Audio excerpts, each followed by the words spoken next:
Yeah, I've designed some questions here, 20 questions to get to know you. And All right, good luck. by the end of this questionnaire, we'll get to know you really well. The hot seat, this is called the Disability Gorillas hot seat, and it's designed to get to know you as an individual. Well, it can't So be any worse than a neuropsych evaluation. I'm sure that's those true. have been through that know what I'm talking about. Yeah, yeah. Okay. So the first question here is, what is your personal theme song? That really depends on the day. I feel like just going through some of the things I've gone through recently that have nothing to do, at least not directly due to brain stuff.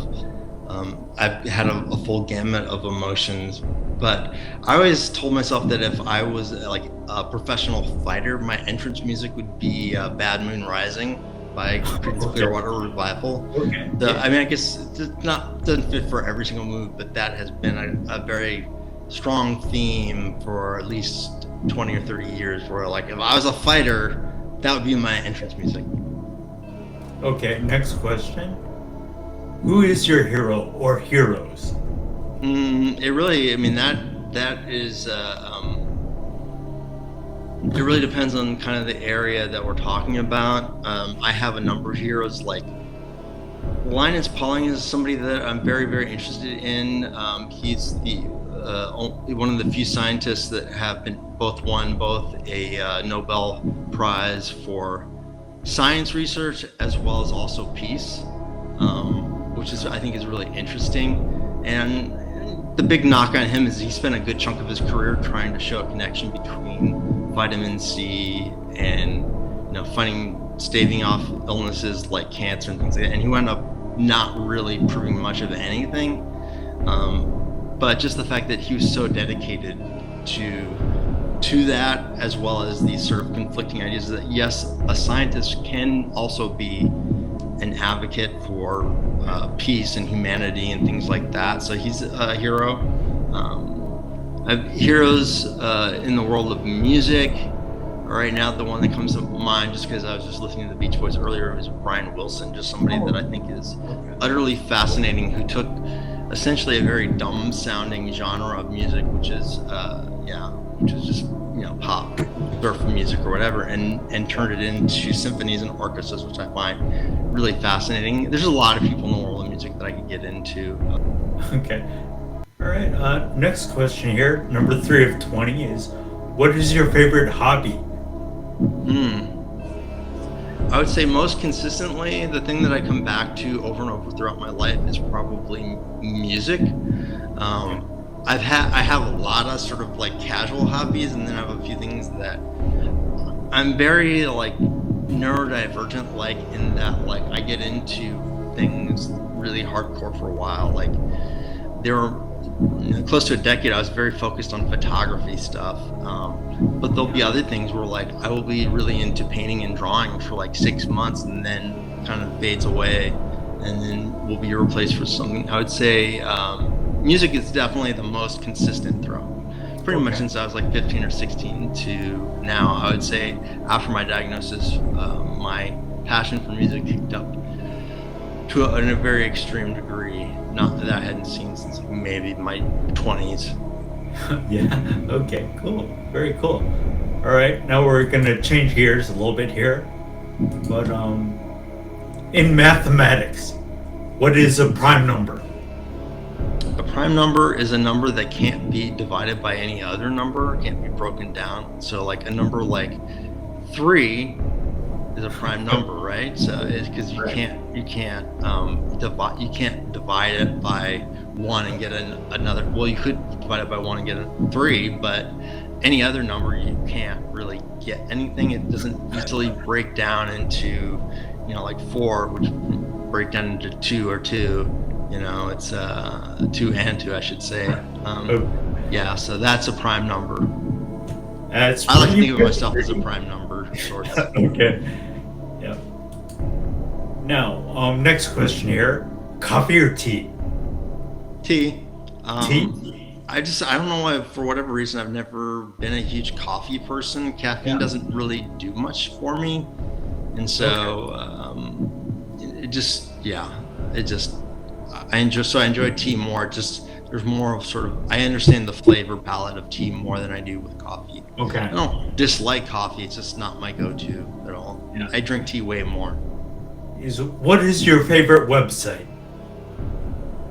Why disabilityguerrillas.org. Yeah. My favorite website,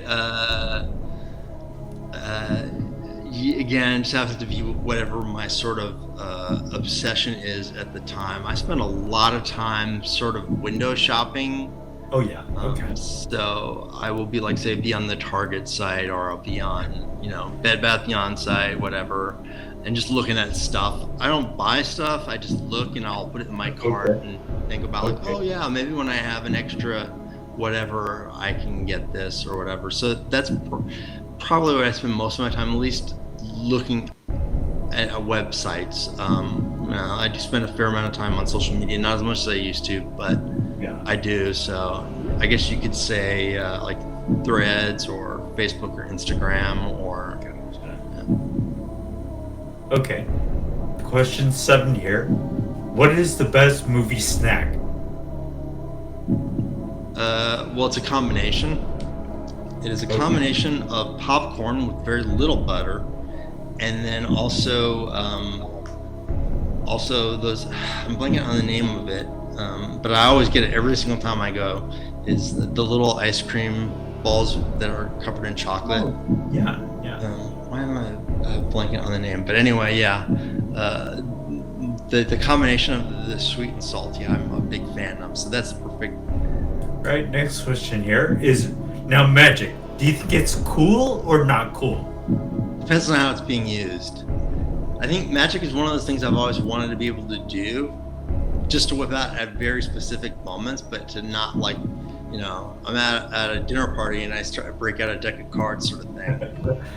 But I think if you can use it in moments to create special things, like just surprise somebody, it's getting the check at a restaurant and then I make my credit card magically appear, and so it freaks out the waiter or waitress or whatever, or impresses the people at the table. Like that sort of thing, I think is a great use for magic. So it's cool on those. It's not necessarily cool if you're always trying to like, hey, I got a quarter behind your ear, kid. I'm going to do it again. And you, like, calm down.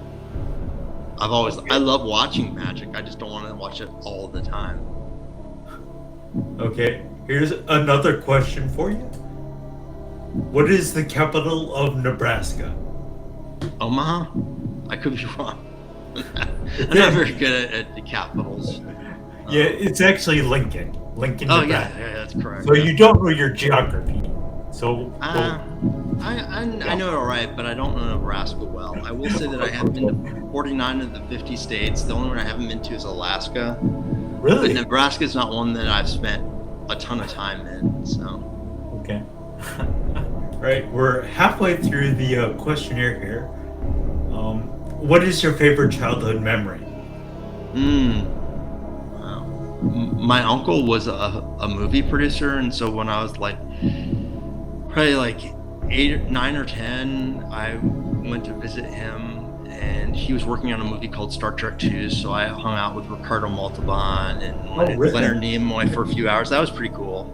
Yeah. Wow. But yeah, I don't know. There's a lot of things that are a lot less sort of, I guess, recognizable to the typical person. I think most of my really good memories are things like, oh, we took a trip here and had a really good time that one day because we went here. But yeah. Okay. Next question here. Movies or TV shows? I would say for a long time it was movies. Now it's more TV shows. I think it's just easier because I think 30 to 60 minutes is easier for me to keep my focus for than say like 90 minutes to 120 minutes. I still appreciate a really, really good movie, but I tend to watch TV shows way more. Okay. All right. Number 12 here. Karaoke. Give me the mic or let's go home. Again, that depends on whether or not they have Pat Benatar's "Hit Me With Your Best Shot" on it, or "I Love Rock and Roll." Okay. or even better, I love Rocky Road by Weird Al. If that's Okay. on the machine, then Yeah. let's Weird do Al. this. Okay.